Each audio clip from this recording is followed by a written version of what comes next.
Salam sejahtera, terima kasih karena bersama dengan saya di Nazilin Unity Channel. Pejuang mendakwa Perdana Menteri ketakutan kerana rakyat bangkit. Kita nak ulas, kita nak hujah, kita nak nafikan perkara ini pagi hari ini. Saudara-saudara sekalian, apabila pejuang mendakwa Perdana Menteri ketakutan kerana rakyat bangkit, ini semua adalah satu tindakan sembrono yang tidak bertanggungjawab. Secara logik akalnya, kita tidak melihat fakta sahaja. Kita logik akal dulu. Kalau lihat fakta, tentulah mereka akan kalah teruk. Kalau secara fakta dan data, nombor tidak akan menipu dan tidak akan pernah berbohong. Lihat sajalah, semasa pilihan raya, berapa keratlah yang menyokong pejuang. Maknanya, yang takut bukan Perdana Menteri, tapi pejuang itu sendiri. Selain daripada itu, peneraju pejuang sendiri, yaitu Tun Mahathir sebelum ini pun, dialah yang paling takut sebenarnya. Sebelum kita teruskan ulasan yang hebat ini, mari saya perkenalkan dulu kepada Anda semua. Ini terapi imun transfer factor for life. Bagi mereka yang mempunyai masalah kesehatan, bagi mereka yang mau kekal sehat, apapun masalah kesehatan Anda, sehinggalah yang ada kanser, dengarkan baik-baik berita baik yang baru hebat ini. Ini terapi imun yang meningkatkan daya imun badan kita sehingga 400%. Secara umum dan ringkasnya, apabila imun badan kita lemah, apabila imun badan kita jadi bodoh, apabila imun badan kita tidak berfungsi lagi dengan sepatutnya, kita susah sembuh daripada penyakit. Bahkan penyakit-penyakit yang biasa-biasa pun akan melekat di dalam tubuh badan kita. Kita berulang-ulang kena penyakit dan paling teruk sekali kita kena autoimun. Autoimun seperti asma, gout, dan macam-macam lagi. Semua itu disebabkan imun badan kita yang bercelaru. Tapi terapi imun ini mendidik imun badan kita menjadi bijaksana, menjadi kuat, dan mengenal mana satu lawan, mana satu kawan dalam tubuh badan kita. Apabila imun badan kita dididik menjadi kuat, bijaksana, ia akan menghapuskan semua akar penyakit yang ada dalam tubuh badan kita. Apabila akar penyakit itu dihapuskan oleh imun badan kita sendiri, maka kita sembuh daripada semua jenis penyakit. Terapi imun ini tidak menyembuhkan penyakit, tetapi mengajar, mendidik, menguatkan imun badan kita sehingga 400%. Lalu dengan kekuatan imun badan itulah kita sembuh daripada semua jenis penyakit. Dapatkan produk ini melalui nomor telepon saya yang tertera ini. Dan ingat, ini ialah produk yang ajaib, penemuan paling bersejarah dalam dunia kedokteran, dan penemuan para doktor dan saintis yang sangat hebat di abad ini. Produk ini lulus KKM, diperakui oleh dokter-dokter di seluruh dunia, halal dan luar biasa. Kalau sudah lama kau berdoa untuk kesembuhan, kalau sudah lama kau berdoa untuk penyembuhan dan cari jalan penyelesaian untuk masalah kesehatan Anda, mungkin ini jalan yang Tuhan tunjuk kepada Anda semua. Cepat dapatkan produk ini melalui nomor telepon saya yang tertera, dan kita teruskan ulasan yang seterusnya. Jangan lupa, ini terapi imun transfer factor kerana mungkin dia takut Anwar akan lebih berkuasa, Anwar akan lebih berakar umbi, Anwar akan lebih perform. Apabila Anwar lebih perform, lebih berakar umbi dan lebih kukuh di persada sebagai Perdana Menteri, Mahathir tiada peluang lagi untuk mahu menjatuhkan Anwar. Jadi siapa sebenarnya yang takut? Kalau dilihat juga dari segi fakta dan data, tiada perkara ataupun tiada isu untuk Anwar takut sama sekali. Kenapa pula Anwar perlu takut? Beliau tidak perlu takut. Untuk jatuh atau untuk turun daripada jawatan Perdana Menteri itu bukanlah satu ketakutan. Itu satu kebiasaan. Tetapi yang takut sebenarnya ialah takut kena penjara, takut kedapatan kroni-kroninya, takut kehabisan projek-projeknya. Itulah yang akan ditakuti oleh orang lain. Anwar buat apa nak takut? Dia tidak perlu takut pun. Paling-paling sekalipun, paling minimum pun atau maksimum pun, dia hanya perlu letak jawatan atau kehilangan kuasa sebagai Perdana Menteri. Jadi dia tak takut pun. Buat apa nak takut perkara itu? Pejuanglah sebenarnya yang takut apabila rakyat bangkit. Jadi secara logik akalnya saudara, apabila pejuang mempersoalkan masa dan logik, di sebalik arahan Perdana Menteri Anwar Ibrahim kepada agensi penguat kuasa untuk meminta mereka mengambil tindakan tegas terhadap pihak yang mencetuskan kebencian di negara ini, itu satu kenyataan yang disokong oleh rakyat jelata. Pejuang bukan kerajaan. Pejuang tiada kerusi Dewan Undangan Negeri. Pejuang tiada kerusi Parlimen.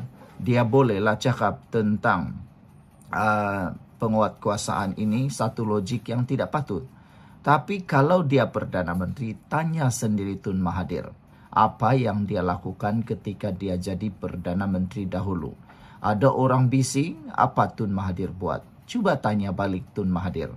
Ketika orang bangkit di jalanan, ketika orang bangkit membuat himpunan, ketika orang bangkit untuk menentang kebobrokan dan kekejaman rejim ketika itu, apa yang Tun Mahathir buat? Anda jawablah. Pejuang semoga dapat menjawab hal tersebut. Coba tanya apa yang Tun Mahathir buat. Anwar sekurang-kurangnya dia hanya beri arahan untuk penguatkuasaan kerana tindakan-tindakan segelintir orang sekarang ini yang memainkan sentimen perkauman, yang memainkan sentimen-sentimen perpecahan. Adakah itu patut dibiarkan? Pada pendapat saya, tidak patut dibiarkan. Karena bibit-bibit yang kecil, api-api perpecahan yang mula marak secara kecil, kalau dibiarkan ia boleh membakar dan menjadi kebakaran yang sangat besar. Jadi sebelum dia menular, sebelum dia merebak, lebih baik dipadam segera. Saudara-saudara sekalian, kenyataan daripada Ketua Penerangan Pejuang Rafiq Rashid ini sebenarnya satu tindakan yang mementingkan diri sendiri. Apabila beliau berkata tentang dia kata kita sedang saksikan after effect himpunan turun Anwar, itu hanya kata-kata dia. Ini bukan after effect himpunan Anwar. Contoh dia kata dia mengaitkan tentang himpunan Zara. Apa pula yang dia kaitkan himpunan Zara itu dengan Anwar Ibrahim? Apa punyalah orang ni. Himpunan Zara bukan himpunan untuk turunkan kerajaan. Himpunan itu ialah menuntut keadilan semata-mata untuk Zara. Jadi kau nak kaitkan dengan insiden kebangkitan rakyat kononnya, ini adalah insiden kebangkitan rakyat tentang Zara, pirah kau tipu sajalah. Ini bukan himpunan nak menentang kerajaan. Itu himpunan Zara menentang kebobrokan, menentang 2 darjat. Dia adalah menentang ketidakadilan. Itu saja, bukan menentang kerajaan. Aduh, inilah. Lagi satu, isu tentang kesilapan jalur gemilang. Dia kata, gelombang ini bermula di Sabah, isu Zara Khairina membangkitkan solidariti. Apa pula gelombangnya? Ini bukan gelombang nak menentang kerajaan, pirah. Aku tak boleh layan lah apa yang kau cakap nih. Himpunan Zara tu bukan gelombang yang kau nak tunggang. Itu himpunan untuk menuntut keadilan untuk Zara. Bukan untuk gelombang mau menentang kerajaan, karena jatuhkan kerajaan, karena menunjukkan kita nak menentang kerajaan lah. Pirah, itu semua tipu lah. Coba tengok, dalam himpunan Zara, itu melibatkan semua rakyat tanpa melihat latar belakang parti, tanpa melihat latar belakang orang, tanpa melihat dia tahukah tidak tentang politik. Jadi kalau kau tak cakap ini adalah gelombang yang membangkitkan solidariti rakyat kononnya seperti menentang kerajaan, itu satu perkara yang bodoh. Kau tak faham. Kaulah yang tak faham. Buat apa jadi peguam kalau itu pun tak faham. Kaulah yang tak faham tentang gelombang Zara tu. Yang Zara tu sebenarnya ialah melibatkan semua kaum, termasuk pemimpin PKR. Jadi takkanlah mereka nak menentang kerajaan pula. Cuba pikirlah logik-logik. Aduh. Dan kebanyakan yang ikut himpunan Zara itu, mereka tiada kaitan langsung dengan politik. Aku tengok di daerah aku yang menyertai himpunan Zara tu, kebanyakannya ialah daripada kerajaan. Kedua, kebanyakannya juga adalah orang berkecuali. Bila aku tengok himpunan itu, mereka semua yang menyertai itu tiada kena mengena dengan politik. Mereka tak minat pun tentang politik. Yang hanya mereka minat tentang memperjuangkan keadilan Zara. Jadi yang kau kaitkan himpunan Zara dengan gelombang yang kau cakap tu, dari mana logiknya kau dapat? Aku tak boleh tak terima langsung lah. Apalah dia cakap ni, tiada beda siasat, cuba disapu di bawah kapet, cuba disenyapkan lah. Dah sudah dibagi tahu lah, tiada beda siasat itu. Kenapa puncanya? Kau cari sendiri faktanya. Apa punya ketua penerangan ni? Itu pun dia tak tahu. Coba nak tunggang dia ingatkan rakyat ni dah bodoh kah? Sudah ada penerangan, sudah ada penjelasan. Kenapa tiada beda siasat? Bukan karena Anwar Ibrahim lah. Aduh, punyalah. Setiawangsa kata, yang nampak takut adalah puak pembangkang lah. Buat demo, buat provokasi, buat saman sivil, semua serentak. Tapi hasilnya cuma siok sendiri. Diulang-ulang rakyat. Rakyat mana yang bangkit? Rakyat walaun lah. Setakat ini isu bendera yang direka untuk buat havoc tu kira bangkit ke? Untuk orang yang dah hilang akal memang bangkit. Macam kui bangkit lah yop katanya. Yang ketakutan itu ialah Perikatan Nasional, kata Pepel Maus dan pemimpin-pemimpinnya. Kes mahkamah banyak dan sokon rakyat semakin menjunam. Sebab itu pembangkang terus buat naratif macam-macam tapi masih gagal nak jatuhkan Anwar Ibrahim. Green Bay kata, Perdana Menteri ke-10 cool je, tidak apa-apa hal pun, tidak gentar dengan cabaran yang mendatang.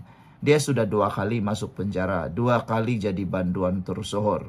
Kalau takut di lambung ombak, jangan berumah di tepi pantai. Apa yang dia nak takutkan?